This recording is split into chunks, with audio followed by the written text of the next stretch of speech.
Alors donc moi je suis Alban Herral, ouais, à peu près tout le monde me connaît, je pense ici. Je suis donc le fondateur des Blue Ocean Awards.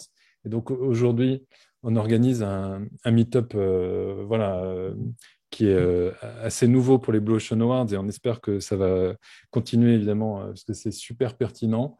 Donc on l'organise, donc c'est Michelin qui vous accueille aujourd'hui en quelque sorte sur le sujet de la mobilité puisque cette année Michelin est le major sponsor de cette année des Blue Ocean Awards 7e édition sur le thème de la mobilité connectée et durable.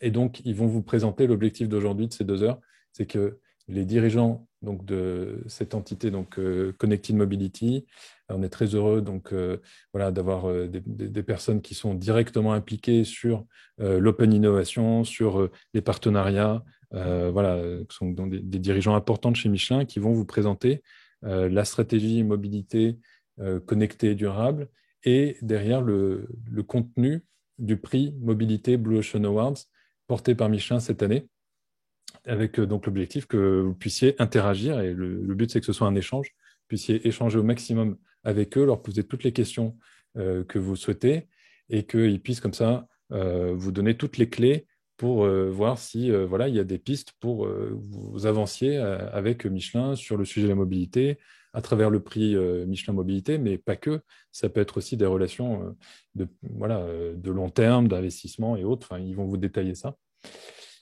Voilà, donc voilà un peu le programme d'aujourd'hui. Je vais donc tout de suite passer la parole à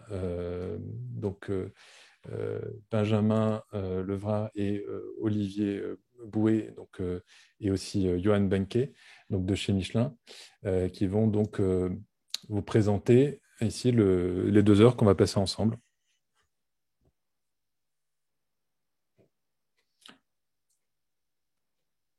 C'est mieux avec le Avec le micro micro. ouvert.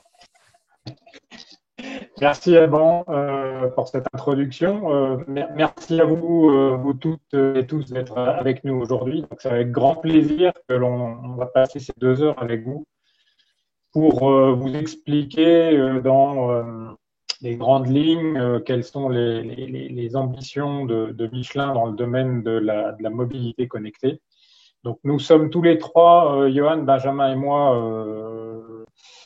membre d'une entité qui est assez récente, qui est née il y a un peu plus d'un an et qui rassemble l'ensemble des compétences du groupe Michelin pour ce qui touche à la connectivité, l'IoT, au service de toutes les entités du groupe pour digitaliser nos activités, nos process, développer des offres de services digitalisés et explorer des nouveaux business plutôt orientés sur le pur digital, sur base d'insight et de data. Voilà. Donc, c'est avec très grand plaisir qu'on est avec vous pendant ces 2 heures.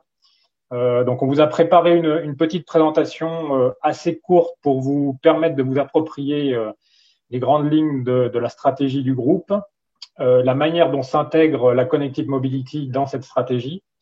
Et l'objectif, c'est bien évidemment de répondre à toutes vos questions tout au long de ces 2 heures. Donc, n'hésitez pas à nous solliciter.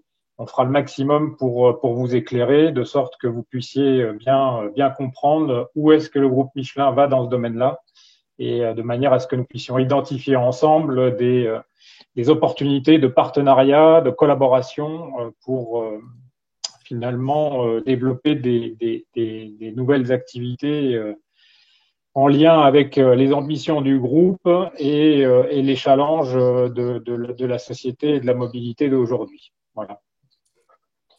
Donc, en présentation, donc moi je suis Olivier Bouet, je suis directeur innovation de cette activité-là, en charge particulièrement de tout ce qui est les activités outside-in, recherche de partenariats, d'interaction avec l'écosystème. Et puis je vais laisser Benjamin et Johan se présenter.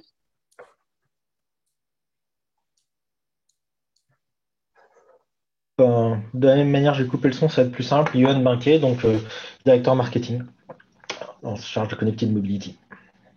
Et donc, bonjour à tous, Benjamin Levrard, je suis en charge de l'open innovation de l'entité qu'a décrite Olivier juste avant. Ouais, bonjour à tous.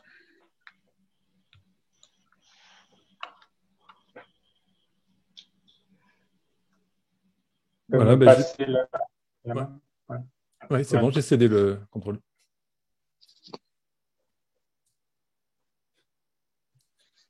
Donc, oui, donc Benjamin, oui, donc c'est Olivier, je pense, qui commence. Moi, je vous ai cédé le contrôle. Oui, mais je pense Benjamin. que Ouais. c'est Benjamin qui a la main là. Oui, c'est Benjamin qui a la main.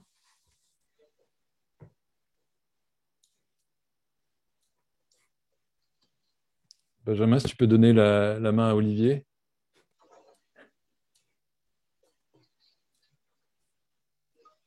Ça doit être bon. Voilà, alors en introduction, mais on va être assez rapide, juste resituer un petit peu le contexte dans lequel on se trouve aujourd'hui. Le groupe Michelin, mais tous nos écosystèmes et toutes nos entreprises. Euh, il est évident pour tout le monde que finalement on fait face depuis quelques années à des changements majeurs de la société, des attentes, des évolutions majeures liées au changement climatique, aux problèmes de congestion, de nuisance, de qualité de vie, etc. Donc je vais passer assez vite parce que ce sont des choses qui sont connues de tous, mais c'était simplement pour dire que bien évidemment tous ces éléments finissent par impacter la mobilité et finalement challenger la mobilité telle qu'on a pu la développer ces dernières années. Et que finalement, on l'a vu à travers la crise Covid ou lors d'autres événements, la mobilité est à la fois nécessaire pour les personnes et pour les biens, mais l'impact que la mobilité peut avoir sur l'environnement, sur la planète et sur les personnes, finalement, nous impose de revoir un petit peu les choses et de regarder de quelle manière améliorer finalement les moyens de mobilité pour améliorer la société, pour préserver la planète. Et répondre à ces enjeux-là. Donc finalement, il y a un défi global, qui est une vraie opportunité finalement pour des entreprises comme Michelin qui se sont inscrites depuis longtemps dans les activités de mobilité et qui ont toujours eu la volonté de développer des solutions plus adaptées aux besoins de la société et des personnes. Donc, un cadre extrêmement challengeant. Donc, finalement, pour répondre à ces enjeux et finalement dans la vision que l'on développe chez Michelin, donc là, on reprenait les propos de Florent Ménégo, notre CIO, c'est que finalement, pour répondre à ces enjeux sociétaux, la problématique finalement, c'est de développer des activités durables, mais dans tous les sens du terme, c'est-à-dire durable pour la planète, durable pour les personnes et durable pour les entreprises qui finalement contribuent à améliorer la mobilité et à améliorer la société. Donc, si on reprend les définitions des Nations Unies, on retrouve les 4 éléments de ce qu'est une activité sustainable avec la partie inclusion, la partie sécurité, la partie éco-responsabilité et bien évidemment la partie efficience.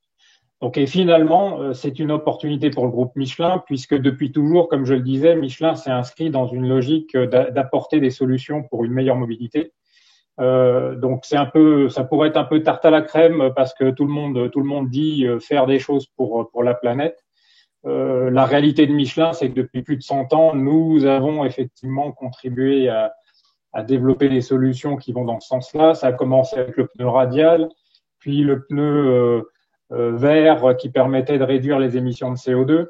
Donc on a vraiment tout un héritage, toute une histoire autour de la sustainability qui, je pense, rend le groupe complètement crédible.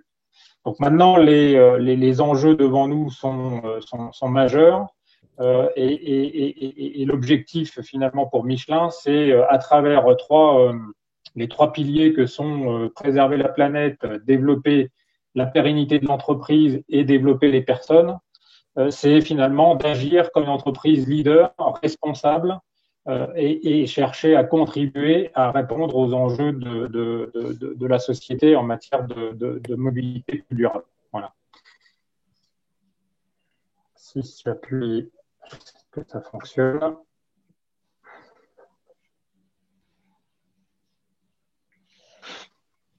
Alors, notre stratégie, finalement, pour répondre à ces... Ah, c'est les clics, un peu de latence, excusez-moi.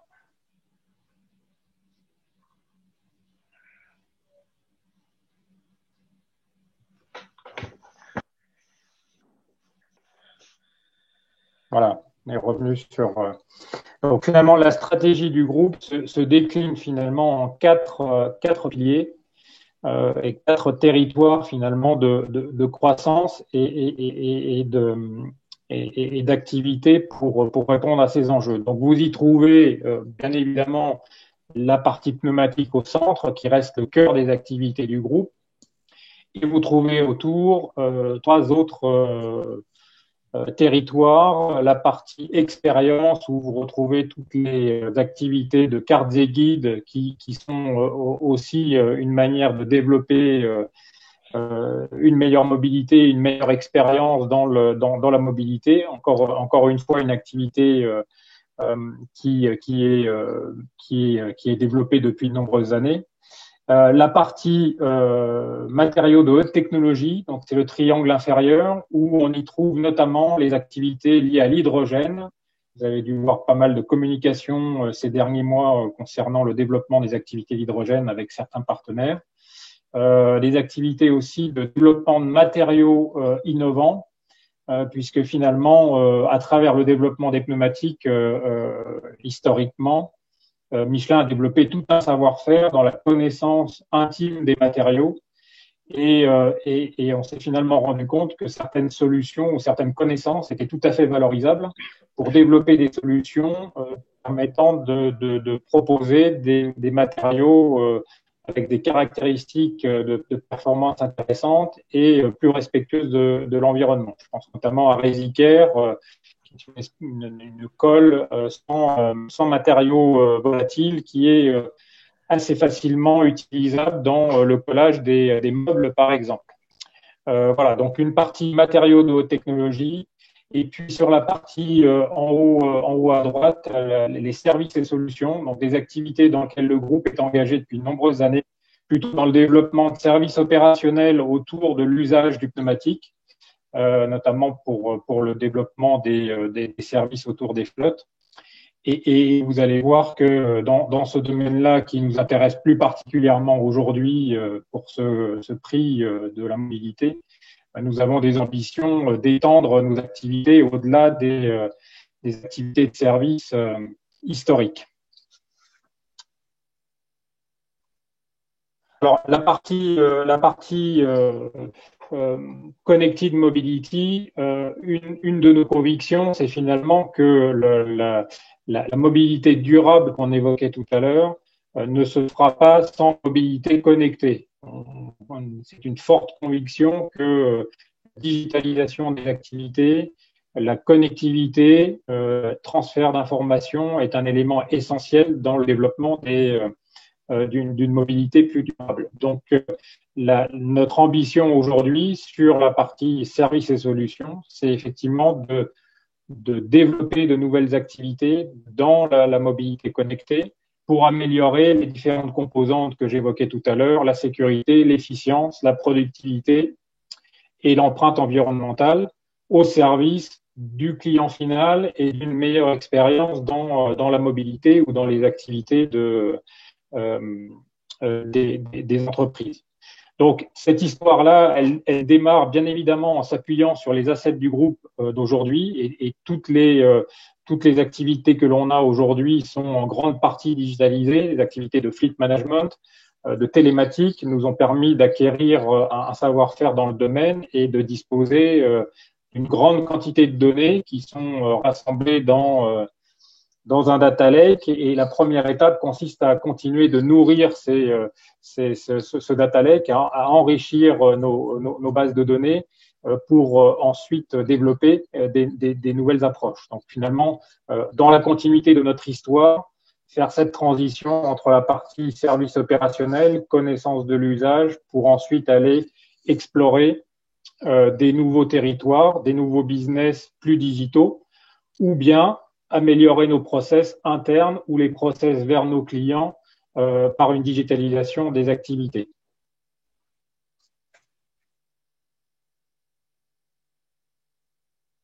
Alors, je vais passer rapidement, mais l'océan qui est devant nous est énorme.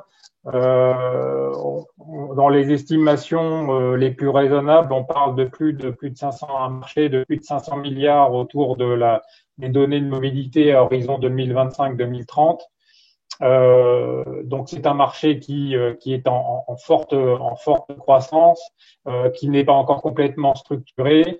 La connectivité des objets ne fait qu'accroître le potentiel de ce marché-là.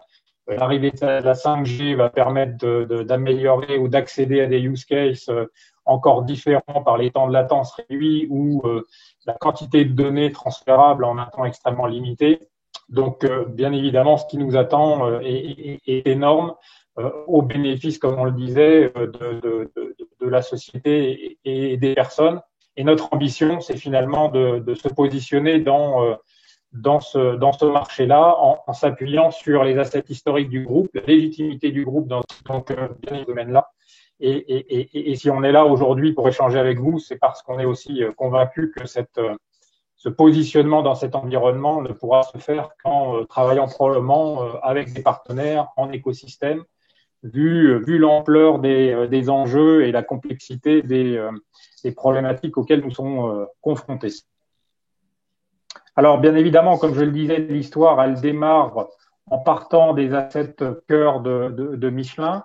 Donc, par notre histoire et nos activités, nous avons développé de bonnes connaissances autour de l'usager, du conducteur.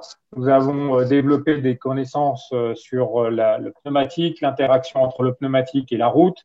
Et puis, à travers les activités cartes et guides, nous avons aussi développé un savoir-faire dans l'accompagnement des personnes dans leur expérience de mobilité. Donc, tous ces éléments sont finalement des piliers, des socles sur lesquels nous pouvons construire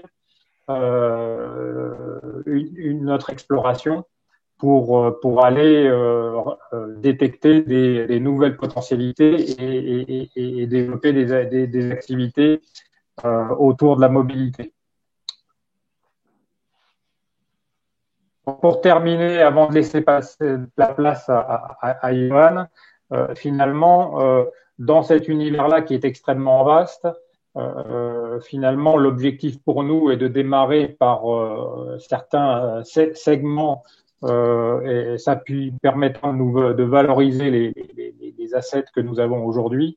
Donc, préférentiellement, les activités que nous avons démarrées aujourd'hui sont plutôt centrées sur ce qu'on appelle la prédictive maintenance, notamment du pneumatique, c'est-à-dire comment anticiper l'état du pneumatique pour faciliter les opérations de remplacement. Donc, ça peut être soit côté B2B, réduire le downtime par une optimisation finalement de toute la chaîne qui permet d'anticiper et de faire les changements, les opérations de maintenance au bon moment.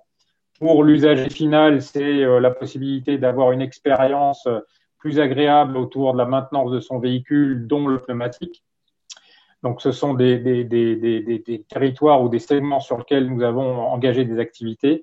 Et puis, la partie road safety, encore une fois, en lien avec notre savoir-faire, à la fois dans la connaissance de la connexion entre le système véhicule et la route à travers le pneumatique, ou la connaissance de l'usage, de regarder comment nous pouvons contribuer à améliorer la sécurité sur la route. Bien évidemment, si vous regardez la carte d'exploration de droite, on imagine assez bien qu'en s'appuyant sur le triptyque client, véhicule et voyage, alors bien évidemment proche, en s'appuyant sur nos connaissances, nos assets existants, progressivement aller s'exposer, découvrir des nouveaux segments d'activité des nouveaux segments de clients dans leur expérience de mobilier. Je pense que Yoran reviendra dessus tout à l'heure avec les assurances, avec les infrastructures, et que c'est pour l'idée de pouvoir démarrer l'histoire et de progressivement sur des nouveaux territoires en valorisant les assets du groupe qu'il a su développer jusqu'à maintenant. Voilà, je vais laisser la place à Johan qui va vous parler ce qu'on appelle plus dans le détail de notre approche sur l'exploration de nouveaux business models. Merci beaucoup, Olivier. Donc, je vais prendre la main sur la présentation. Premier test pour voir si j'arrive à passer la slide. Et maintenant, c'est bon, on est dessus. Alors, parler des data-driven business models. Notre savoir-faire avec la route à travers l'automatique ou sur la route, bien évidemment, en s'appuyant sur nos connaissances, nos aspects d'études. Excusez-moi. C'était un petit problème de connexion de côté Olivier, donc tout est sorti d'un coup. D'accord, ouais. Je vois ça. Par contre, je vais essayer de revenir en arrière sur la présentation. Je pense que avec tes flèches de clavier. Les flèches de clavier. Écoute, on va essayer. Voilà. Donc, parler des data-driven business model dans une société qui a plus de 120 ans, ça peut paraître étonnant. Mais en fait, il faut prendre en compte plusieurs aspects. Le premier aspect, c'est que Michelin a en effet un héritage qui est très fort, où on peut voir, par exemple, sur cette cartographie, des métiers que nous avons accompagnés, comme l'agriculture, des métiers que nous avons accompagnés, comme tout ce qui est lié au road avec la voiture. Et systématiquement, dans ces métiers-là, nous sommes venus apporter une performance. Nous sommes rentrés très près des métiers, très près de l'opérationnel, pour améliorer les rendements, pour faire en sorte que les sols ne soient pas abîmés avec un bon usage des pneus, par exemple.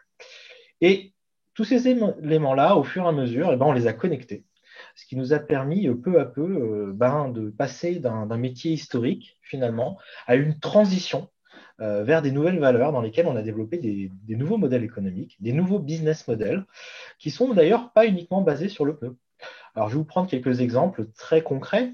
On a développé une société comme SafeCube qui fait de l'asset tracking, c'est-à-dire qui suit, grâce à des objets IoT, des conteneurs pour permettre d'avoir les meilleurs flux possibles de marchandises et éviter d'avoir une empreinte carbone trop importante dans toutes les fluctuations logistiques. Donc ça, c'est un exemple. C'est une société qui s'appelle SafeCube, qui est en pleine évolution, dans laquelle on a investi en joint venture.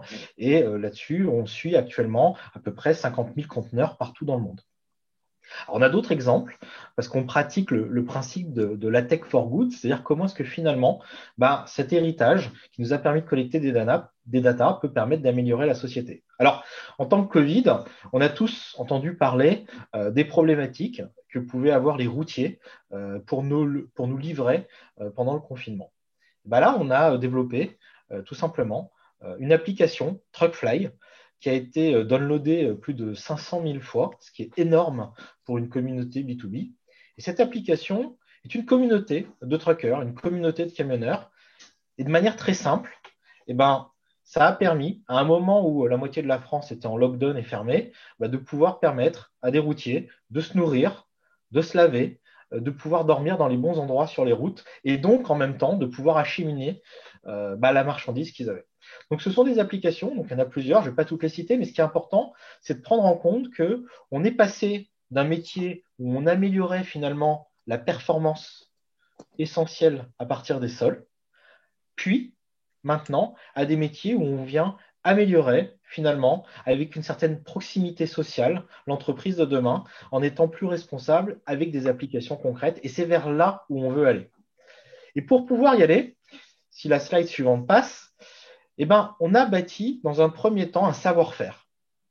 Un savoir-faire très puissant parce que dans le domaine de la mobilité, réussir à collecter des données comme on a pu le faire à partir de technologies IoT extrêmement poussées, c'est extrêmement difficile. Et on a mis en place une architecture. Cette architecture permet maintenant de rendre plus facile, plus agile le déploiement de ces données à des nouveaux business models, à des nouveaux cas d'usage. Et c'est bien là ce qu'on va essayer de rechercher à travers cette logique Blue Ocean, c'est de voir comment est-ce qu'on peut venir valoriser nos assets, donc valoriser la data, valoriser également des nouvelles customer journées, valoriser des nouveaux usages dans la société qui vont permettre, avec nos valeurs, de rendre la société et l'expérience utilisateur beaucoup plus pertinente et beaucoup plus intéressante. Alors vous me direz, qu'est-ce qu'on peut faire? On a un exemple tout simple. On a déployé à travers une de nos sociétés qui s'appelle DDI, la Better Driving Community. C'est une application qui permet, grâce à nos technologies IoT, de savoir comment vous conduisez, comment vous pouvez prendre une route, dans quelle zone vous pouvez bien conduire ou mal conduire. Et cette application permet au fur et à mesure d'améliorer votre conduite et également, d'une certaine manière, d'améliorer la sécurité sur les routes. Donc là, c'est un exemple concret. Vous pouvez télécharger cette application, elle s'appelle Better Driving Community. Au fur et à mesure, on a décidé d'avancer. Et pour avancer, on s'est dit, on est vraiment dans un domaine où on doit avoir cet état d'esprit de fast-growing company. Et qui d'autre qu'un écosystème en pleine croissance sur un marché de 500 milliards peut être plus révélateur de ça. Et alors, c'est assez important parce qu'on s'est dit, OK, très bien, mais nous, on est industriel. Finalement, est-ce qu'on n'a pas intérêt à partager avec cette nouvelle société, à identifier avec des nouveaux acteurs en partenariat partout dans le monde, qu'est-ce que peut être la tech de demain, qu'est-ce que peut être la tech for good de demain, qu'est-ce que l'utilisateur peut souhaiter vouloir mettre en place. Et c'est pour cette raison que dans un état d'esprit réellement entrepreneur, et notre groupe l'est depuis plus de 120 ans, on s'est dit, mais avec qui peut-on participer à ces futures croissances, à la création de cet écosystème, à la création finalement de ce que va être la meilleure mobilité demain. Alors on a la chance d'avoir une légitimité, on a la chance d'avoir une marque, on a la chance d'avoir une histoire. Mais finalement, pour pouvoir aller sentir ces tendances, pour pouvoir évoluer finalement sur ces nouveaux marchés, ce qui est important, c'est aussi d'avoir de l'agilité. Et cette agilité, ce sont les startups qui l'ont, ce sont les entrepreneurs qui vont être capables de déceler finalement ces nouveaux espaces. Et ces espaces, on veut pouvoir y aller ensemble. Et c'est une des raisons pour lesquelles on s'associe à Blue Ocean pour pouvoir évoluer finalement vers cette mobilité durable. Alors, par rapport à ça, on n'est pas en étape 1. C'est des choses qu'on a commencé depuis longtemps. On est déjà dans une logique d'accélération. On a déjà créé des exemples de joint venture. On a une ouverture d'esprit qui nous permet de rentrer en alliance avec tout type de modèles. On a déjà mis en place un cercle d'entrepreneurs où on allait chercher les meilleures universités, comme Stanford, comme le SCP, comme le MIT. On a également un salon, le Moving On. C'est juste pour vous donner des exemples. En fait, ce qu'il faut retenir, c'est que chaque entrepreneur peut venir nous demander ce qu'il souhaite. Nous, on fera le mieux possible pour aller chercher le meilleur possible dans un but de collaboration et d'évolution collective vers ces nouveaux cas d'usage. Et là-dessus, c'est quelques exemples qu'on a pu mettre en place, mais quelques exemples sur lesquels on s'engage. On s'engage à travailler avec notre expertise. On s'engage à travailler dans une logique d'accélération. On s'engage à réfléchir avec vous sur les business models, sur l'entrepreneuriat, sur une évolution durable. Ce qui va différencier Michelin, finalement, d'un fonds d'investissement, c'est cette logique d'expert, cette logique d'engagement, cette logique où on veut investir dans la durée, dans cette société et dans cette meilleure mobilité. Par rapport à ça, je pense que je vous remercie. Je vais repasser la main à Alban, je crois. Et encore une fois, nous sommes vraiment là de manière très humble, dans une logique entrepreneuriale, et j'espère qu'on aura les meilleurs échanges possibles. Merci, Johan. Merci, Johan. Effectivement, alors, donc, je pense que là, c'est la session de questions-réponses. Donc, là, l'idée, en fait, c'est tous ensemble. Alors, là, on est 94, mais ensuite, à la fin, comme l'a présenté Olivier, on passera en sous-groupe en fonction de un peu vos thématiques. Mais là, on voulait avoir une session comme ça tous ensemble et puis bénéficier du retour de tous les dirigeants Michelin là, qui se sont exprimés et donc que vous puissiez poser vos questions en direct. Donc plutôt là sur ces sessions-là, partie assez écosystème, on va dire, sachant qu'après on va être en sous-groupe où il y aura plus, on va dire, de la parole un peu aux startups pour aller dans le détail du prix, et c'est vrai qu'on va présenter juste après. C'est ce que Benjamin va présenter juste après. Mais là, donc c'était l'idée de donc j'ai vu là notamment en termes donc de corporate, d'incubateurs, de structures aussi d'investissement. On a Thomas Gauthier, Edmond Rothschild qui est là. On a Jean-François No. Est-ce que vous souhaiteriez réagir sur la présentation d'Olivier et de Johan? Qu'est-ce que ça vous inspire un petit peu cette stratégie mobilité, aussi en termes de cible, quelque part derrière de partenaires? Oui, à Diginov aussi, au FAR. Aussi, Florin, je pense que ça va être intéressant que tu réagisses du Safe Cluster. La DGA aussi, on a une dame de la DGA. Qui est-ce qui veut commencer à réagir? Thomas Gauthier?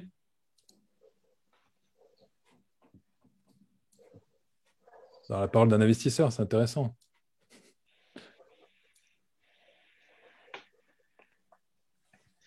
Jean-François, ouais. Je peux prendre la main? La première question est toujours la plus oui. Alors, il y a Jean-François qui demande la main. Vas-y, Jean-François. Merci à l'équipe de l'EIT Digital pour la présentation. Alors, moi, j'avais deux questions. Récemment, dans l'équipe Michelin, il y avait deux CIO, un plutôt côté manufacturing et l'autre plutôt côté client. Eric Chagnot, il est parti. Maintenant, c'est Yves Cazot qui gère les deux. Comment est-ce que vous collaborez avec lui? Est-ce que vous êtes une équipe totalement autonome? J'imagine que non, puisque la data, je pense que c'est lui qui la collecte. Donc voilà, j'ai cette première question. Très précise. Avec lui. Et l'autre question que j'ai, c'est que les gros acteurs de la mobilité aujourd'hui, les Valeo, les Renault, essaient tous, eux aussi, de passer sur des modes plus serviciels, plus digitaux. Bon, essayer de trouver un peu de la marge là où c'est pas facile sur le business original d'en avoir, quoi. Pareil, comment vous voyez leurs activités, comment éventuellement vous collaborez avec eux, est-ce que vous faites pas doublon, triplon, tous ensemble? Est-ce que tous ensemble vous ne devriez pas avoir aussi peut-être des initiatives communes, mais que peut-être vous avez d'ailleurs? Donc voilà, donc j'ai ces deux questions, une question plutôt interne et une question plutôt externe. Merci Jean-François pour ces deux questions. Je vais peut-être commencer d'y répondre et après, Benjamin, vous compléterez si nécessaire. Alors, sur la partie concernant les mouvements récents d'Éric Chagnot. En fait, la connexion avec les équipes, j'allais dire digitales du groupe, elles sont nature très intimes depuis le lancement de notre département. Que nous avons dans notre équipe un direct IT qui est fonctionnellement dans notre équipe de direction, mais qui est pratiquement rattaché aux équipes de la nouvelle entité dirigée par Yves Cazot. Donc en fait, c'est ce lien-là qui nous assure que nos besoins en matière d'architecture, IT, d'outils sont bien pris en compte dans l'architecture globale IT du groupe. Voilà. Donc bien évidemment, on travaille en étroite collaboration avec eux. Et je dirais que c'est que le début de l'aventure avec nos camarades de l'IT. Voilà. Donc ça c'est pour la première question. Deuxième question concernant les collaborations avec les constructeurs automobiles. Donc comme vous l'avez mentionné, la compétition fait rage sur ces sujets de développement de services à la mobilité. Il y a bien évidemment les entreprises, les industriels historiques de l'écosystème. Il y a bien évidemment les nouveaux entrants, les GAFAM qui rentrent aussi dans le jeu progressivement.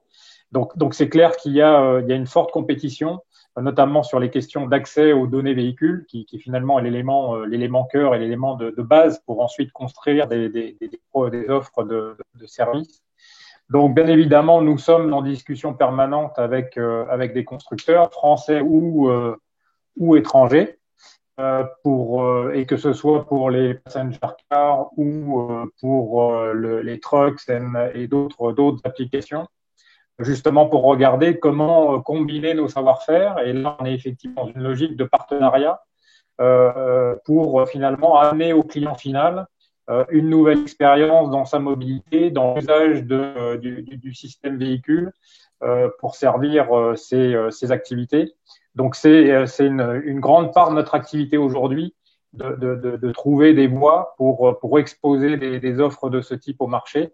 Bon, comme vous le savez, développer des services et créer des services profitables autour de la mobilité, c'est pas forcément évident.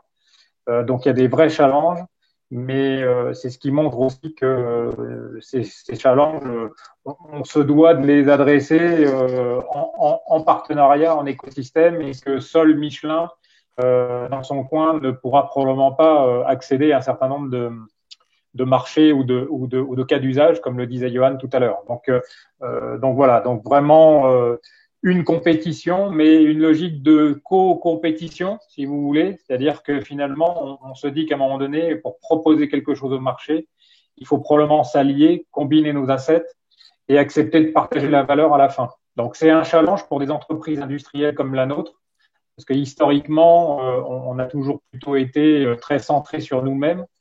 J'ai une petite anecdote d'ailleurs sur ce sujet-là où il y a encore quelques temps, des candidats partenaires externes me disaient ah ben, vous avec Michelin c'est simple, le partenariat c'est soit tout est pour vous, soit vous rachetez. Voilà, donc c'était un peu l'image caricaturale du Michelin historique.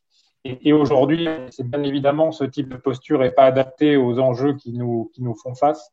Donc on a aussi tout un travail en cours de notre côté pour travailler cette ouverture, bien évidemment en préservant les intérêts du groupe, mais avoir réellement cette posture d'ouverture, d'échange, de partage et de construction pour le bien de la société. Et bien évidemment en acceptant qu'à un moment donné, on partage la valeur à la fin. Je ne sais pas si ça répond complètement à votre question. Oui, si, très bien, merci. Super, on a Frédéric de Newfound qui souhaite réagir aussi, poser une question peut-être. Oui, tout à fait. J'espère que vous m'entendez bien. Déjà, je voulais saluer l'initiative, quand même, ton initiative, Alban, du Blue Ocean Awards. Ah, c'est l'écosystème Blue Ocean, c'est normal. Ouais, de l'écosystème Blue Ocean, effectivement. Et je voulais saluer aussi toute l'équipe Michelin, quand même, d'être partenaire de cet Awards. Et en fait, ma question, en fait, donc, pour l'équipe Michelin, même si effectivement, il y avait pas mal de réponses déjà dans la présentation, mais moi, ce qui m'intéresserait de savoir, c'est qu'est-ce qui ferait que les Blue Ocean Awards seraient qualifiés de succès par vous, par votre équipe et par on va dire, la présidence de Michelin. Qu'est-ce que vous en attendez de façon spécifique et voilà, qu'est-ce qui ferait que ce serait un vrai beau succès pour que nous, on puisse, de notre côté, vous apporter en fait aussi les choses les plus spécifiques pour vous. Je ne sais pas si je suis clair. Oui, en termes de recherche de start-up, hein, c'est ça. Investissement. Johan, peut-être tu peux prendre la question. Ouais, c'est avec plaisir. Hein, si tu me donnes la possibilité, de toute manière, on est l'ADN de Michelin, c'est un ADN d'entrepreneur. C'est une société qui a su entreprendre pendant plus d'un siècle, à chaque étape, après les guerres, après chaque élément. Puis là, finalement, on est quasiment après une guerre, après le Covid. Et on est dans un marché qui est un marché qui se structure, qui va vite, qui pèse 500 milliards. Et qu'est-ce qui ferait le succès finalement? Le succès, il est assez simple, c'est d'entreprendre ensemble. Le mode d'entrepreneuriat sur ce type de technologie, sur ce type de business model, data, digital, lié au marché de la mobilité, c'est un écosystème complet. Donc on doit entreprendre en écosystème. Tout au long de notre histoire, on a eu différents modes d'entrepreneuriat où on s'est adapté aux différentes technologies, aux différentes évolutions sociétales. Et là, on est dans une évolution sociétale qui est une évolution qui est beaucoup plus durable, où on est dans la logique d'écosystème, où on est dans une logique où l'entrepreneur seul ne réussit pas. Il a besoin de ses pairs, il a besoin de s'allier. Donc, qu'est-ce qui ferait finalement que ce soit un succès? Tout simplement de rencontrer des entrepreneurs qui nous font confiance, qui vont utiliser les valeurs compétitives de Michelin pour justement scaler leur activité, qui vont venir utiliser notre expertise qu'on est rare à avoir par rapport au sol, par rapport à tout ce qui peut être la mobilité dans l'espace. Et on voit bien sur notre footprint, il est mondial. On dispose d'un network, on dispose d'une marque, on dispose d'une légitimité. On dispose aussi d'une éthique de valeur qui fait que si on s'engage avec des entrepreneurs, c'est durablement. Donc, ce succès, ce n'est pas un succès uniquement éphémère. On ne cherche pas uniquement à avoir quelques marques d'intérêt, c'est pas ça. C'est vraiment un succès qui est dans la prolongation du temps et dans laquelle on veut pouvoir réellement construire la mobilité de demain. Et là-dessus, il ne faut pas oublier quelque chose, et je pense que moi-même étant uniquement un jeune chez Michelin, parce que ça fait juste 2 ans que j'y suis, j'ai découvert un élément qui est essentiel, c'est la compétition. Michelin est en effet extrêmement bienveillant. C'est une société qui sait accompagner, faire grandir, évoluer au sein des personnes, tout entrepreneur qui a envie de nous faire confiance, mais au sein également du côté durable de ce qu'on peut monter en termes de produits, de techno et d'évolution. Par contre, c'est une société également qui est compétitive. Et je pense que le succès, c'est si cette compétition est partagée. Si on est capable de faire une alliance pour, face à des compétiteurs sur le marché qui n'ont pas tout à fait les mêmes philosophies que nous, pouvoir rentrer sur ces compétitions, peut-être aller sur des marchés de la mobilité là où les GAFAM auraient pu aller, mais elles ne peuvent plus y aller parce qu'on s'associe ensemble et qu'en écosystème, on sera plus fort. Voilà. Ok, je vous remercie. Bien. Alors ensuite, on a une question de FAAR, l'entité FAAR, sur les calculateurs. Donc c'est Emmanuel Darfeuille, le CTO. Emmanuel Darfeuille? Non. Il avait posé une question. Emmanuel Darfeuille, non? Alors, ensuite, on a Safe avec Florin, l'incubateur Safe d'aéronautique, aérospatiale. Florin Paune, c'est à toi. Bonjour à tous. Salut Florin. Mes félicitations aussi à l'équipe BOA, qui ne fait pas comme le constructeur, mais qui fait plutôt les lagons bleus. Et aussi, du temps où j'étais directeur innovation à l'ONERA, j'avais apprécié le shift vers l'économie de la fonctionnalité de Michelin, qui était le premier à louer des kilomètres en quelque sorte. Et je mesure la route que vous avez parcourue et la vision, et je ne peux que vous féliciter aussi. Maintenant, je vais aller sur les questions. Pôle Safe, c'est aérospatial, c'est sécurité aussi, c'est risque. Et en fait, si on pousse à l'extrême la pensée dans cette évolution, c'est que le véhicule autonome va transformer la voiture d'un objet social, comme maintenant, qu'on veut posséder, vers un objet d'utilité qu'on ne veut plus posséder et juste utiliser.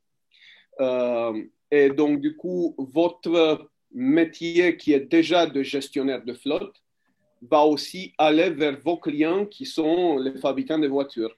Les gars qui pensent autrement, à mon avis, ils se trompent magistralement parce que d'ici 10 à 15, 20 ans, vous n'allez plus acheter une Mercedes ou un Renault, vous allez acheter un transport de point A au point B, éventuellement partagé et ainsi de suite. Je voudrais savoir si vous poussez la logique de Blue Ocean Award carrément sur, en fait, ce paradigme, ce changement de business model dans la mobilité va ouvrir des lagons bleus un peu partout et qu'on ne peut pas imaginer maintenant. C'est ça la beauté de l'exercice. Mais par contre, il y a une constante qui va venir. Quelqu'un qui possède un véhicule, il est responsable. Quelqu'un qui ne possède plus de véhicule et il se fait juste transporter éventuellement en car sharing par un gestionnaire de flotte, il y aura un problème de cybersécurité déjà, et il y aura un problème de responsabilité. Et surtout, je suis en train de penser qu'un peu tout ce qui bouge va quand même avoir un lien avec le sol. Et là, on retombe sur le métier favori de Michelin, le pneu. Comme vous l'instrumentez de partout, j'ai un copain, malheureusement, je travaille beaucoup plus à tort peut-être avec Continental qu'avec vous, parce que je n'ai pas trop compris comment ça, qui sont les bons chez vous à tirer les ficelles dessus. En fait, je sais qu'eux, ils sont là, donc vous, sûrement vous êtes aussi. Vous allez pouvoir dire, comme le box des avions chez nous, avec un pneu, vous allez pouvoir dire tout ce que le véhicule a subi, quoi. Donc, vous pouvez aller pas que sur la maintenance prédictive de pneus, vous pouvez vraiment faire la maintenance prédictive de la voiture à la limite.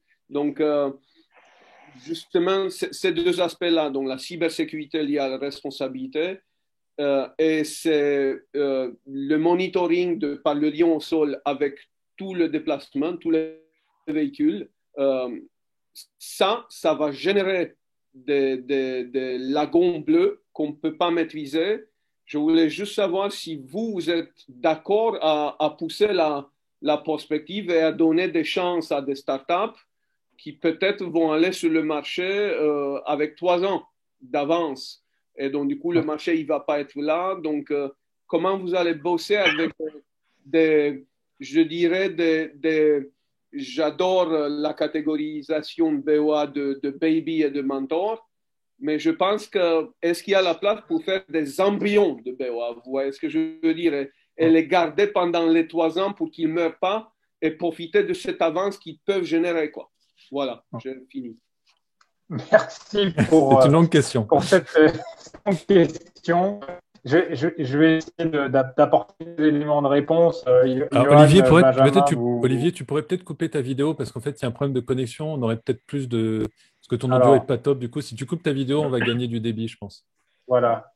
Est-ce que vous m'entendez là? Ouais, c'est très bien. Oui, donc merci Florent pour cette question très très large. Alors pour revenir au début de la question sur le pay-per-use, effectivement c'est une activité que Michelin a initiée il y a déjà de nombreuses années et c'est toujours une activité qui est en cours de développement et justement nos équipes travaillent à digitaliser ces activités-là. Parce que quand on parle pay-per-use, bien évidemment, quand on parle d'une vente au kilomètre et que le kilométrage est déclaratif, c'est bien, mais quand on est capable de digitaliser et de capter l'information plus objective, c'est encore mieux pour celui qui opère ce type de business. Donc, on a par exemple développé une solution de dalle qui est posée au sol et qui permet, lorsque les véhicules passent sur un sol d'une station-service ou d'un atelier quelconque, eh bien de capter, de mesurer immédiatement l'épaisseur restante de gomme et donc d'estimer le niveau d'usure parcouru lié au parcours du véhicule. Donc des activités qui continuent de se développer, mais que l'on essaye de digitaliser. Et puis le pay-per-use, vous le connaissez aussi certainement à travers les activités aéronautiques où finalement le business avec les compagnies aériennes se fait principalement en nombre d'atterrissages. Donc encore une fois, on est toujours dans cette logique d'aller explorer et développer des nouvelles typologies, des nouveaux typologies de business pour répondre au mieux aux attentes de nos clients. Alors après, j'essaye de revenir sur les différents éléments de vos questions. Sur la partie autonomisation du véhicule, il est clair qu'effectivement vont se poser des questions de responsabilité et qui amènent finalement plusieurs éléments de réflexion. Et finalement aussi qui induit potentiellement des impacts sur les activités d'aujourd'hui et leur évolution dans l'avenir. Je peux citer deux exemples. Un premier exemple sur les questions, comme vous l'évoquiez, de maintenance des véhicules. Bien évidemment, des véhicules de flotte autonome, va se poser la question d'assurer le maintien en conditions opérationnelles du système véhicule, alors que finalement il n'y a plus de propriétaire du véhicule. Donc là, il y a toutes des problématiques de comment j'anticipe les questions de maintenance, comment j'intègre aussi l'effet usage, comme vous le disiez, c'est-à-dire finalement quels sont les niveaux de sollicitation vus par le véhicule tout au long de sa vie, puisque l'autonomisation, on imagine qu'elle elle va forcément accroître le taux d'utilisation des véhicules. Donc là, il y a des problématiques très intéressantes et c'est d'ailleurs pour ça qu'on est aujourd'hui en partenariat avec une start-up qui s'appelle Compredict, qui est une start-up allemande et qui s'est positionnée justement sur le terrain de l'anticipation et de la prédiction de l'état de santé des pièces du véhicule, des pièces d'usure du véhicule. Donc vous sentez le rapprochement avec le pneumatique qui est une des pièces d'usure du véhicule. Donc voilà, c'est un exemple concret où on réfléchit dès la phase early stage pour préparer vraiment l'avenir. On est engagé avec des partenaires externes pour explorer des potentialités de business de ce type-là. Un autre exemple qui peut nous toucher directement, donc c'est l'impact de l'autonomisation ou de la délégation de conduite. C'est ce que l'on commence à voir aujourd'hui à travers les réglementations qui évoluent. Il y a notamment une réglementation en préparation sur les questions d'automatisation du changement de fil pour les véhicules. Donc, c'est une réglementation européenne qui est en train d'être discutée.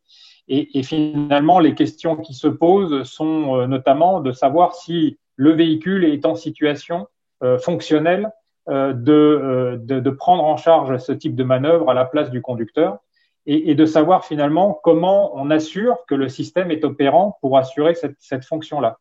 Et ça fait des liens assez naturels avec des questions d'état d'usure ou d'état de fraîcheur des pièces du véhicule, bien évidemment, mais aussi, par exemple, de savoir si le véhicule est équipé de pneumatiques qui sont en bon état, ou même si, et l'actualité météorologique nous le rappelle, de savoir si, par exemple, le véhicule est bien équipé de pneus hiver par rapport aux conditions météorologiques. Et là, en tirant la ficelle, on fait apparaître des problématiques de connectivité entre le pneumatique et le système véhicule, de reconnaissance du pneumatique par le véhicule. Et c'est pourquoi Michelin travaille depuis de nombreuses années à l'intégration de capteurs dans le pneumatique, de RFID notamment, pour assurer une identification du pneumatique et de transmettre cette information à son écosystème pour qu'on sache dans quel état il est et qui il est pour améliorer ces questions de sécurité. Après, vous avez parlé de... Oui, Johan, vas-y. Est-ce que je... Non, vas-y, finis. J'aurais bien fait un apport sur la partie business, mais après. Peut-être qu'on a beaucoup de questions, ouais. Alors peut-être on peut essayer de répondre à plusieurs en même temps. Ouais. On a donc Monsieur Emmanuel de FAR, FAR, on a Simoyel, le Club Noé, Reed Exhibition, Diginov, qui souhaitent intervenir. Donc peut-être on va les laisser chacun poser leurs questions et après vous pourrez répondre en bloc peut-être. Je vous propose. Donc Emmanuel, c'est ça, de FAR.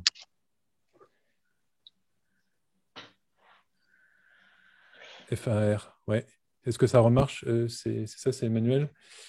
FAR, oui, Emmanuel Darfeuille. Est-ce que on t'entend toujours pas? Bon. Alors Simoil, S-I-M-O-I-L, vous pouvez vous présenter aussi si vous avez une question. Ouais. Bonjour Olivier. Alors merci pour cette conférence très intéressante. Je vais aller droit au but. Est-ce que la multimodalité et puis la mobilité douce avec des interlocuteurs comme les villes, les communautés, sont aussi des secteurs qui font partie de vos recherches? Je pense particulièrement à combiner des solutions entre des trains, des autobus, des taxis, des trottinettes, autour de la mobilité multimodale dans l'idée, combinée avec du digital signage qui permettent à des users, à des voyageurs, de se repérer, d'acheter, d'interagir avec l'écosystème, je dirais, commercial des villes. en fonction de leur géolocalisation. Des solutions qui intégreraient pour des opérateurs, que ce soit des transports publics ou des communautés, des villes ou des communes en Suisse, qui pourraient être intéressés par ce genre de solution. Super, merci Olivier. On va prendre aussi la question de Club Noé. Comme ça, on va pouvoir répondre en même temps. Club Oui, Noé, ouais. oui, bonjour. Bonjour, Maxime. Vous parliez d'une expertise des sols. Votre ressource, elle est bien identifiée comme une compétence très forte chez Michelin, une compétence historique, pardon. Et du coup, il y a eu beaucoup de communication à une époque, il y a quelques années, sur le passage de Michelin de la vente de kilomètres à la place de la vente de toujours plus de pneus, avec la formation d'une flotte de camions sur les éco-gestes de conduite, si je ne me trompe pas. Et du coup, ce qui a amené Michelin à être très identifié comme un exemple phare sur l'économie de la fonctionnalité. Et moi, je me demandais ce qui était opérationnellement de cette idée-là, de passer de la vente de kilomètres, enfin de passer de la vente de pneus à la vente de kilomètres. Quel est votre rapport avec cette idée, en gros, de décentrer votre modèle économique de la vente de toujours plus de pneus au profit, on appelle ça une performance d'usage. Je sais pas, le rapport opérationnel que vous avez avec ça. Grossièrement, derrière ma question, est-ce que commercialement, chez Michelin, il est toujours question de vendre toujours plus ou alors de vendre mieux?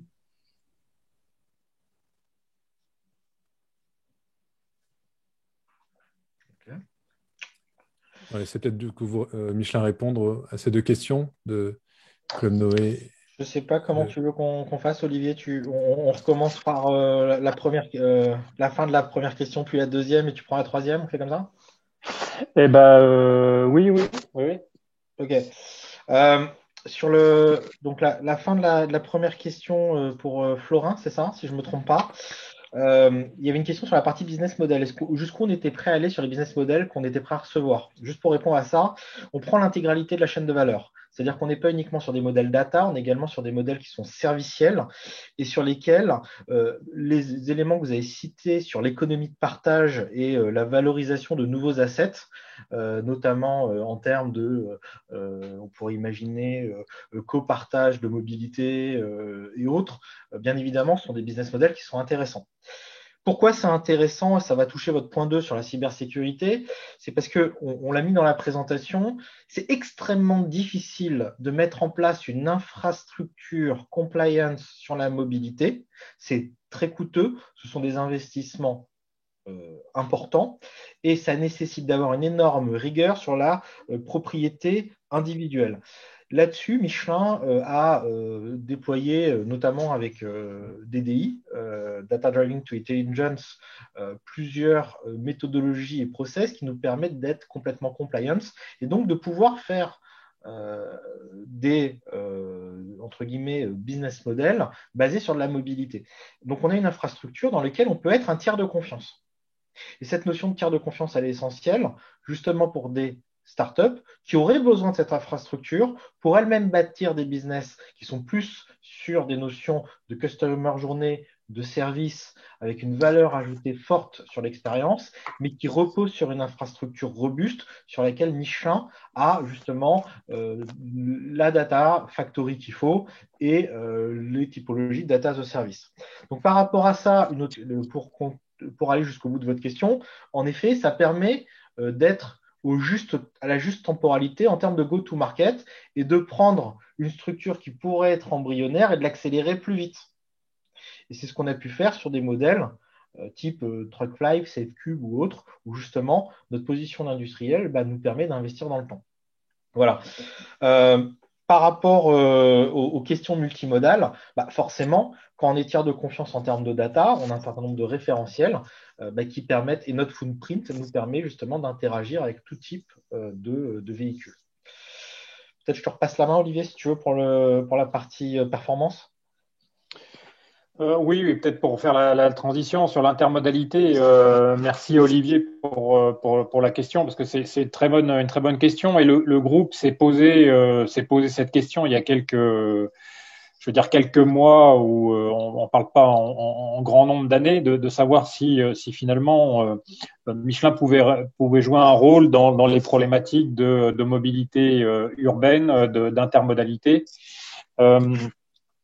Bon, et aujourd'hui, enfin comme l'a dit Johan, des activités d'EDI se font aujourd'hui déjà en interaction avec les villes, avec les municipalités, pour travailler plutôt l'axe qu'on a appelé en interne Better Road, c'est-à-dire finalement comment, à travers la captation de données d'usage, on peut aider les municipalités à mieux gérer l'entretien de leurs infrastructures par détection, par exemple, de zones accidentogènes, par observation finalement de l'usage et de hotspots où on observe statistiquement des freinages ou des comportements un peu décalés.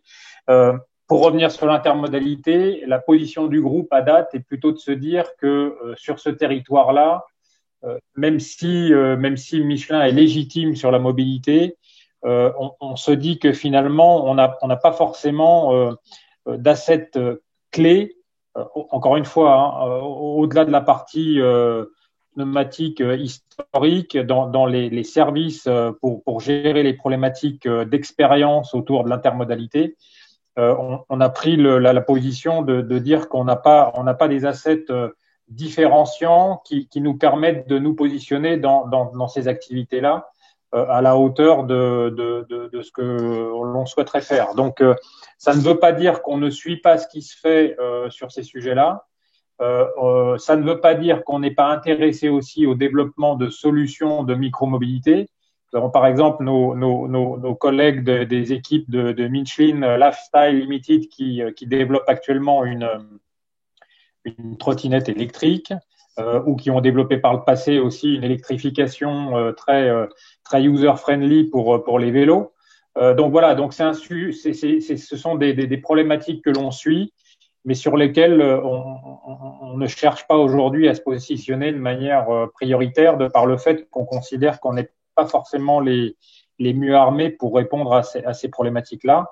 Et deuxièmement, en termes tout à l'heure, on parlait de sustainability et d'équilibre entre la partie pérennité et profitabilité de l'entreprise, protection de la planète et protection des personnes. Pour l'instant, l'équation économique sur ce genre d'activité est pas très favorable. Donc, c'est ce qui a conduit le groupe à ne pas retenir ce territoire comme un territoire de conquête prioritaire. Pour revenir sur la question de Maxime, je pense que j'y ai en partie répondu tout à l'heure sur la question du pay-per-use et la réponse c'est oui, on reste toujours centré sur la capacité à adapter nos propositions, nos offres aux clients fonction de la situation. Donc c'est vraiment, encore une fois, l'élément clé, c'est vraiment la customer centricity, parce que c'est par la connaissance des besoins de nos clients qu'ensuite on développe la bonne solution, qu'elle soit technologique ou qu'elle soit en termes d'offres et de modalités de valorisation. Donc bien évidemment, on reste complètement ouvert à développer des typologies de business adaptées aux différents cas d'usage et aux problématiques de nos clients. Quant à la question de vendre toujours plus, je pense que ça n'a jamais été la logique de Michelin. Enfin, c'est bien évidemment la vertu, l'objectif d'une entreprise est de vendre ses produits, donc ça c'est une évidence. Par contre, on a toujours eu comme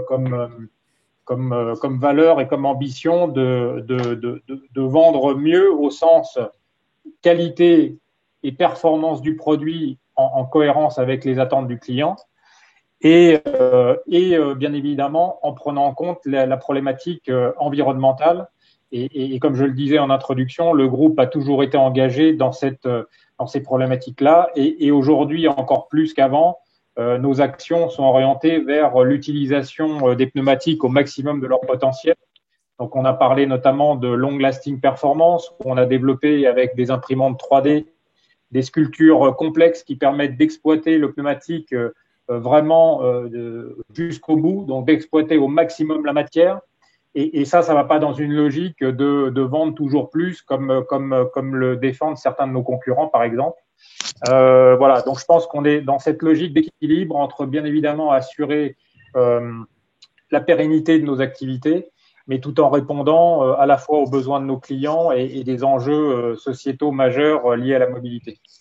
Donc, pour clore sur le sujet, merci beaucoup Olivier. Pour clore sur le sujet stratégie, je vous propose une dernière question sur ce sujet stratégie pour pouvoir quand même avoir du temps sur les startups, sur le prix, la partie prix, parce qu'on a pas mal de startups aussi qui sont là aussi pour ça. Donc, dernière question à Claude Blanc de Reed Exhibition. Et après, on passera en sous-groupe. En sous-groupe, vous pourrez interagir avec les dirigeants de Michelin en direct, voilà, aussi longtemps que vous le souhaitez. Claude, c'est à toi. Oui, en fait, moi, c'est la brique expérience de votre business model qui m'intéresse. Comment s'intègre-t-elle dans votre stratégie de mobilité connectée? C'est-à-dire les guides et les cartes, hein, essentiellement. Tu peux rappeler Reed Exhibition, qui tu es? Oui, en fait, nous sommes un des leaders mondiaux d'organisation de salons professionnels.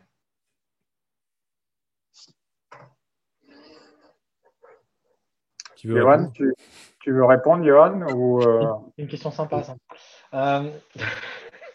Je sais pas, comme tu le sens. Moi, j'ai tendance à parler. Non, mais le début de ma réponse peut-être de manière intuitive et spontanée. Quand on parle de cartes, c'est vrai qu'on oublie que Michelin a été, dès avant la Seconde Guerre mondiale d'ailleurs, une des premières sociétés à mettre en place des cartes pour permettre à des gens de se repérer. Et donc, depuis très longtemps, c'est en fait une société d'information, pas uniquement une société qui travaille dans le domaine du pneu. Et ces cartes ont pendant très longtemps été fortement utilisées. Et c'est là où je pense que c'est intéressant de faire le lien avec DDI dont on parlait tout à l'heure et la notion de road condition. C'est finalement maintenant on vit dans un univers digital où on n'utiliserait plus les cartes comme on les utilise par avant. Et finalement, on n'a plus uniquement besoin d'être guidé comme peut nous permettre de guider un navigateur qu'on peut avoir sur notre téléphone portable. Ce qui va créer finalement la différence, c'est cette capacité à comprendre quel est l'état de la route à un instant T. Est-ce qu'il y a du verglas? Est-ce qu'il n'y a pas de verglas? Est-ce que finalement il y a de la neige? Est-ce que la route est dangereuse? Et on imagine bien que l'expérience offerte, c'est plus une expérience qui dit uniquement je veux prendre la route la moins chère ou je veux prendre la route la plus rapide, mais souvent c'est je veux prendre finalement la route la moins risquée parce que je suis en montagne et que je ne suis pas un expert de la route de montagne, par exemple. Et c'est vers ça qu'on va en termes d'expérience dans la logique de Better Road. On entend bien Better Road Condition. C'est-à-dire que finalement, on se rend compte qu'on est sur un monde mouvant en permanence et l'expérience qu'on a, en tout cas sur la partie carte, ne sera plus jamais la même qu'avant. Maintenant, on a besoin d'intégrer. C'est pour ça que j'étais super intéressé par les questions du monsieur d'avant sur les notions de données spatiales et autres qu'on aurait pu se poser aussi. On est obligé d'intégrer un grand nombre d'éléments. Ce qu'on a en atout, c'est cette notion de we touch the ground, c'est-à-dire on connaît de manière plus précise que n'importe qui les distances de freinage, ce qui va permettre de recadrer, de régler n'importe quel type d'algorithme dans des logiques de freinage ou de prise d'autonomie. Voilà. Donc cette expérience, finalement, si on la prend sur l'angle route, on va la traduire par la notion de road condition. Ensuite, pour le reste de l'expérience, parce que l'expérience chez Michelin, c'est un domaine qui est beaucoup plus large que l'unique road condition. Peut-être que là-dessus, Olivier, si tu veux dire un mot, tu auras plus de background que moi. Sinon, si tu souhaites compléter la réponse. Voilà. Non, mais je dirais que je pense que tu as répondu en grande partie. Je pense qu'aujourd'hui, la partie expérience, comme vous l'avez compris, reste au cœur des ambitions du groupe. Donc, on a avec nos camarades, justement, des équipes digitales, mis en place une mapping factory qui va nous permettre d'évoluer et de digitaliser finalement les services autour du mapping, de la mise à disposition de points d'intérêt pour développer, améliorer l'expérience de mobilité. Et on est en fait en contact avec eux effectivement pour tout ce qui est cartographie enrichie qui pourrait s'appuyer sur des données collectées à travers les solutions que l'on développe. Donc voilà, donc c'est effectivement un élément important de notre stratégie de digitalisation d'une part et de développement de solutions pour une meilleure expérience dans les déplacements. Super, merci beaucoup. Je vous propose, si vous êtes d'accord, de passer à la partie prix, justement, qui était notre deuxième partie du meet-up. Donc la partie présentation du prix mobilité Michelin Blue Ocean Awards 7e édition. Benjamin, je te laisse relancer la partie slide et ensuite on aura une demi-heure à la fin minimum pour passer en sous-groupe et là vous pourrez continuer à poser des questions et interagir de façon même encore plus fine avec l'ensemble de l'équipe Michelin. Benjamin, c'est bon? Ouais, tu voyais mon écran là ou Non, tous ou... pas encore. Non, alors 10 secondes, je dois faire une petite manip. Donc, voilà, c'est bon, ça marche. Donc, je projette. Alban, tu veux donc non, tu veux effectivement sauter la partie de rappel sur le Blue Score ou en tout cas la matrice. Oui, je vais rapidement. Vas-y. Voilà, super. Ah oui, alors voilà. On revient un peu avant du coup. Oui, pardon. Voilà. Ici, juste, c'est pour vous donner, évidemment, le prix mobilité Michelin, c'est un prix qui est un Blue Ocean Awards avant tout. Donc, ça veut dire que, évidemment, il s'inscrit dans les catégories de prix qu'on a depuis 2014. Les baby qui font moins de 2 millions de chiffre d'affaires, les mentors qui font plus de 2 millions, le sociétal aussi potentiellement qui est vraiment très axé impact positif sur la société, et les legends, voilà. Donc ça, c'est les 4 catégories de prix habituelles. Et je pense cette année, le prix Mobility Michelin va se focaliser sur une catégorie baby et une catégorie mentor, avec produits, services, qui est forcément déjà lancé. Ça, c'est notre base. C'est la règle qu'on applique à tous les candidats depuis 2014. Le principe de Blue Ocean Strategy, évidemment, le Blue Ocean Awards, prix Michelin Mobilité, il s'inscrit dans la logique de développement et de création d'un nouveau marché océan bleu, et donc forcément sur les principes même originaux de la stratégie océan bleu. Ici, vous voyez donc les 2 auteurs, chercheurs, Chan Kim et René Mauborgne, qui ont donc créé cette méthode à l'INSEAD dans les années 2000. Donc, je vous invite à d'ailleurs vous plonger dans leurs livres, Blue Ocean Strategy et Blue Ocean Shift, en français Cap sur l'océan bleu. Donc, exemple ici, ça tombe bien, en plus, on a Antoine de Tarmac Technologies qui est là. Ça, c'est la matrice de Tarmac qu'ils ont présentée au jury Blue Ocean Awards donc l'an dernier, en 2019, aux dernières éditions. Et ça, c'est le passage obligé, entre guillemets, pour présenter au jury votre offre Océan Bleu et montrer comment vous créez un nouveau marché. Donc, si vous êtes finaliste des Blue Ocean Awards, vous serez aidé par l'équipe des Blue Ocean Awards pour construire cette matrice qui correspond à décrire votre stratégie Océan Bleu. Donc, vous voyez, je ne vais pas rentrer dans le détail, mais on voit les principes même d'Océan Bleu, les noms clients qu'on atteint avec l'offre, comment est-ce qu'on fait bouger par rapport à l'Océan Rouge, à l'offre standard Océan Rouge, comment est-ce qu'on fait bouger l'offre standard, qu'est-ce qu'on va éliminer, réduire, donc s'obliger à faire du low cost, la réduction des coûts, qu'est-ce qu'on va créer, augmenter. Créer, c'est vraiment des éléments uniques dans votre offre. Et puis derrière, du coup, ces actions, ça va nous permettre de faire sortir un nouveau potentiel de marché qui est des fois équivalent, assez proche de la taille du marché initial Océan Rouge. Voilà. Donc, les 7 principes clés, les 7 critères qu'on regarde au jury des Blue Ocean Awards, et d'ailleurs, aujourd'hui, il y a des membres du jury qui sont là, côté investisseur, côté incubateur, grand groupe.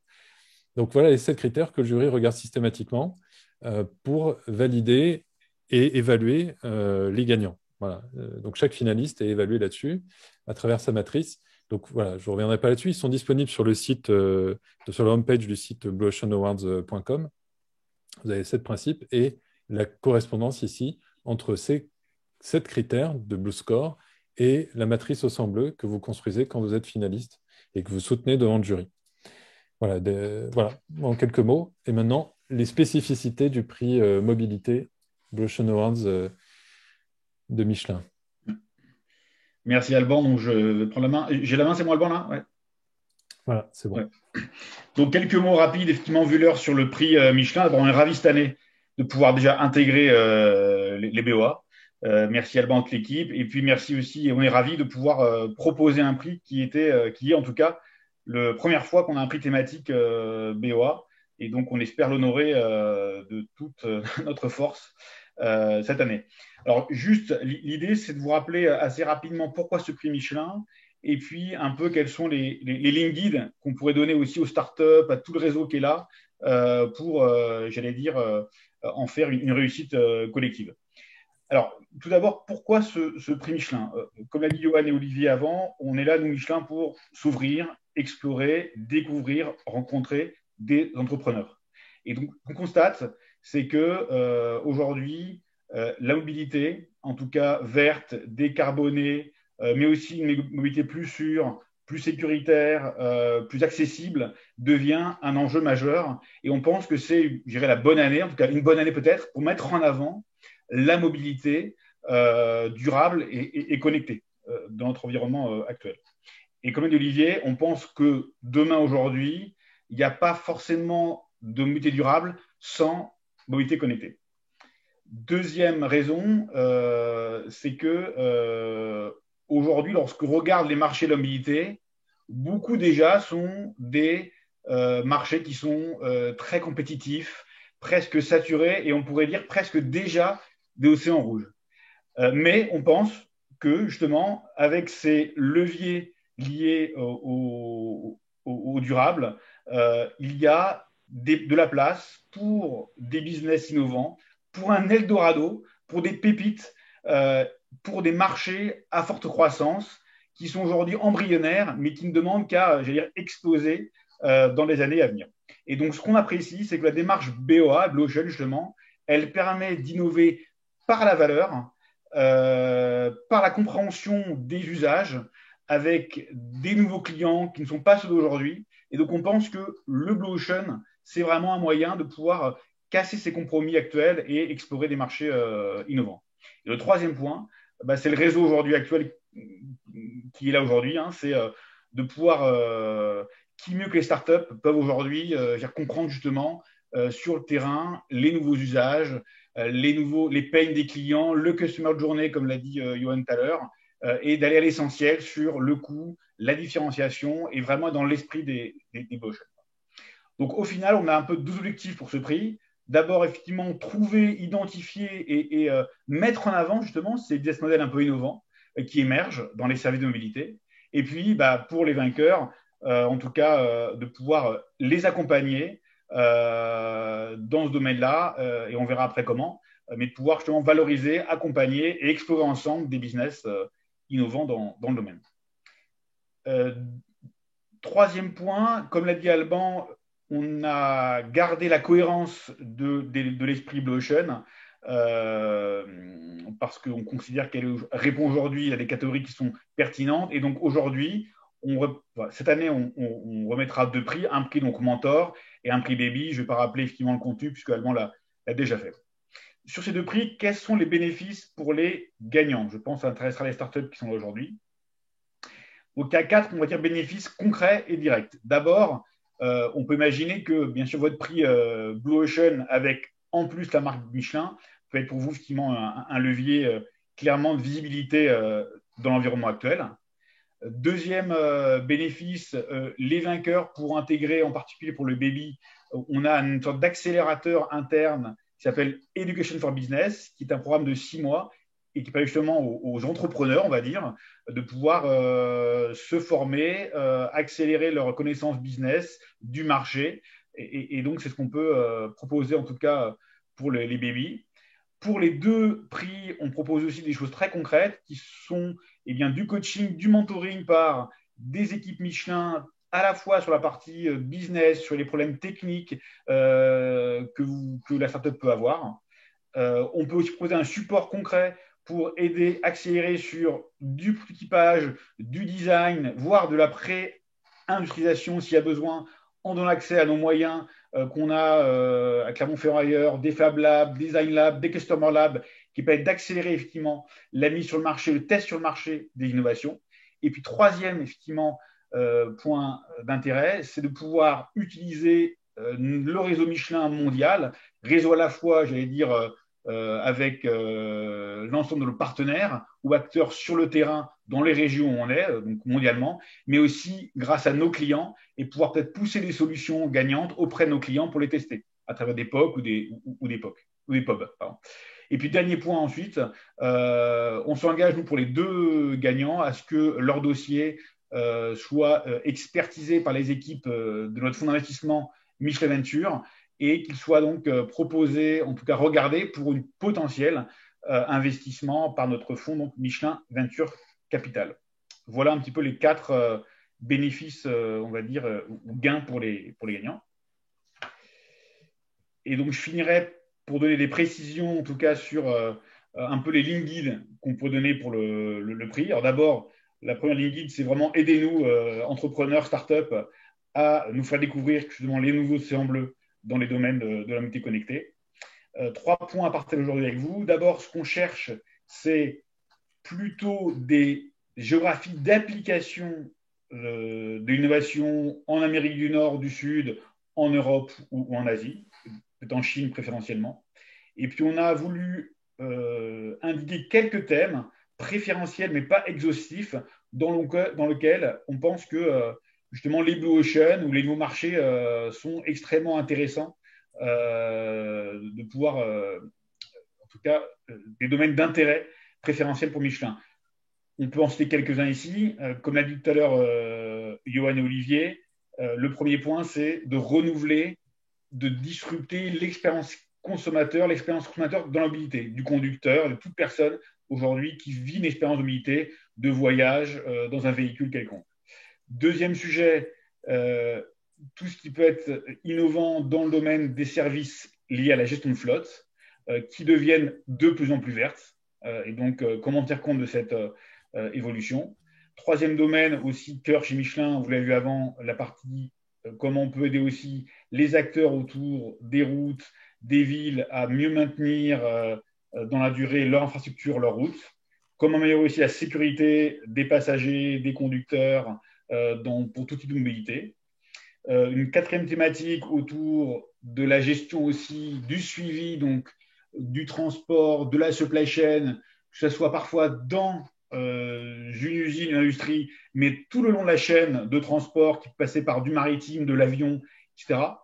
La maintenance véhicule, on l'a évoqué tout à l'heure, et puis tous les domaines de mobilité qui sont aujourd'hui extrêmement prometteurs autour des aéroports, de l'agriculture, des ports, des mines, où aussi on pense qu'une démarche, une approche Blue Ocean peut vraiment fonctionner en tout cas et amener des nouveaux clients et des nouveaux marchés. Quelques lignes guides sur, en tout cas pour les candidats. Je dirais seront privilégiés évidemment les propositions qui sont alignées avec les 4 piliers évoqués par Olivier au début. Ça veut dire une mobilité effectivement plus sécuritaire, plus durable, plus efficient.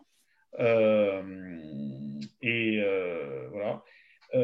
Évidemment, on est attentif au fait que l'impact sociétal de votre proposition soit la plus forte possible. Et dans l'esprit des Blue Ocean, on est plutôt focalisé sur la value innovation que des innovations technologiques au sens pur et dur, telles qu'on peut voir parfois sur le marché. Voici un peu les 3, j'allais dire, lignes guides qu'on peut vous proposer aujourd'hui, et on peut en discuter avec plus de détails et de temps dans l'échange en sous-groupe. Voilà, je ne sais pas si Johan ou Olivier, vous voulez rajouter des choses sur les domaines qui ne sont effectivement pas exhaustifs, et donc on ne veut pas censurer, en tout cas aujourd'hui, toutes les startups qui seraient intéressées pour postuler au prix. Olivier, Johan, vous voulez préciser? C'est bon? Non, je pense que pour moi, c'est clair, sauf s'il y a des questions particulières. Moi, je vous propose, avant qu'on passe en sous-groupe, parce que justement, comme on est là, on est encore 68, on va passer en sous-groupe pour justement vous puissiez interagir, les startups puissent interagir en direct avec les dirigeants de Michelin, avec Johan, Olivier, Benjamin. Je vous propose là juste, si Antoine Dusselier, qui est donc cofondateur de Tarmac Technologies, qui est un gagnant historique de l'an dernier, mais qui a quand même s'est super bien développé. Si Antoine, tu veux réagir sur cette présentation du prix Michelin Mobilité, en quelques mots, voilà ce que ça t'inspire. Oui, merci beaucoup. Effectivement, alors gagnant historique, je sais pas, mais très content d'avoir été sélectionné l'an dernier dans la catégorie Baby. Donc nous, pour représenter rapidement Tarvac, on est dans la mobilité au niveau aéronautique, puisqu'on travaille avec des compagnies aériennes et des sous-traitants aéronautiques sur les opérations aériennes.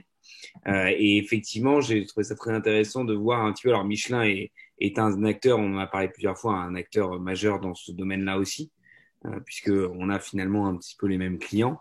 Et pour moi, c'est très intéressant de voir justement Michelin s'associer au BOA parce que ça ouvre, enfin les BOA sont une méthode quand même assez très intéressante pour développer de nouveaux business sur lesquels, et il y en a de plus en plus avec les nouveaux challenges dont on a parlé aujourd'hui, mais les nouveaux challenges qui font face, qui nous font face en tant que société et qui touchent pour beaucoup à la mobilité. Donc pour moi, je trouve que c'est une très très bonne chose que Michelin s'associe au BOA et on sera clairement on regardera de près ce prix aussi, puisqu'on commence aussi à travailler un petit peu avec Michelin au niveau des aircraft et au niveau des pneus d'avion. Donc, pour nous, c'est une bonne chose et ça confirme l'intérêt de ces prix. Super, merci pour cette réaction à chaud. Et puis, je voulais aussi l'avis peut-être de Inge, qui représente tout l'entrepreneuriat HEC, hein, qui est co-organisateur historique des Blue Awards, co-créateur des Blue Awards avec nous depuis le début, et donc qui gère l'incubateur d'HEC, le Startup Launchpad, la Majeure Entrepreneur, et j'en passe. Donc Inge, qu'est-ce que ça t'inspire, ce prix mobilité? Oui, donc merci beaucoup Alban. Effectivement, je dirige le centre d'innovation et d'entrepreneuriat d'HEC Paris. Comme disait Alban, on est partenaire de longue date, on est membre du jury. Et je rejoins ce qui vient d'être dit juste avant. C'est exactement ce que ça m'inspire aussi. C'est super que Michelin ait pu rejoindre les Blue Ocean Awards. Je suis assez admirative de la stratégie, de la volonté, l'ambition de la stratégie de Michelin de se réinventer tout en gardant son ADN avec une entreprise qui a une centaine d'années. On connaît ça, hein, je sais, 140 ans. Non, trêve de plaisanterie, c'est vraiment, je pense que c'est ambitieux. Ça nous fait plaisir de voir quelques anciens dans les équipes aussi, by the way. Et on espère surtout qu'il y a énormément de projets de start-up, que ça mobilise les start-up et qu'on voit de très, très beaux projets émerger, comme on a l'habitude de le voir au Blue Ocean Awards. Donc, vraiment, j'encourage les start-up à se lancer. Je pense que dans l'incubateur HEC, ça peut résonner, hein, ces sujets-là? Ça va résonner, j'en suis sûre. On en a 80 projets actuellement incubés à la station F, donc un peu plus de 200 personnes. Je suis sûre que ça va résonner. Donc, affaire à suivre. Donc, super, vraiment, bravo. Je peux confirmer, puisqu'on est nous-mêmes incubés à l'incubateur HEC, et donc ça va résonner. Bon, super. Voilà. Merci Inge. Je vous propose maintenant de passer en sous-groupe. Voilà, on est pile dans les temps. On a une demi-heure là pour faire plus ample connaissance en sous-groupe, poser des questions plus en détail, interagir de façon plus détaillée, plus précise, on va dire, que à 70 ou 80. Donc, si vous le souhaitez, je lance tout de suite les sous-groupes.